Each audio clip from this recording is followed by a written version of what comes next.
Assalamualaikum, welcome back to my YouTube channel. अपना সকলোকে মই YouTube channel স্বাগতম জনাইছো। মোৰ মাক মেডিকেলত এডমিট কৰা হৈছে। যেতিয়া মই বস্তু আনিলো দুদিনে ঘূৰি গলো তেতিয়া এডমিট নকৰিলে। যেতিয়া মই বস্তুৱে নাই আনা তেতিয়া মোৰ মাক এডমিট কৰিলে। তো তাৰ কাৰণে আমি একোৱে বস্তুহে আনা নাই। এনেকৈ মই ৰাতিপুৱা শুই উঠি এতিয়া ব্ৰাছ কিনিব আহিছো আৰু কলগেট ব্ৰাছো নাই আনা। মাক অকলে এৰি থৈছো। বেলেগক কৈছো অলপ চাই দিবলৈ।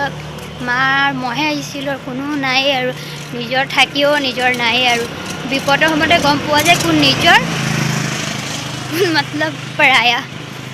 ভিডিঅ'টো স্কিপ নকৰি শেষলৈকে চাই থাকিব। গাইছ মোৰ অৱস্থা চাইছে। ৰাতি লেকিন বহুত কষ্ট পালোঁ।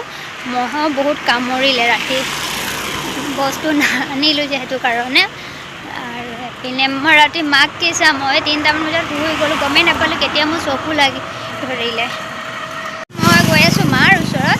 তো মই ভিডিঅ'টো আৰু কৰিব নোৱাৰিম আজি ভিডিঅ'টো ইয়ালৈকে। ভিডিঅ'টো ভাল please like comment share subscribe কৰি দিব। Bye bye.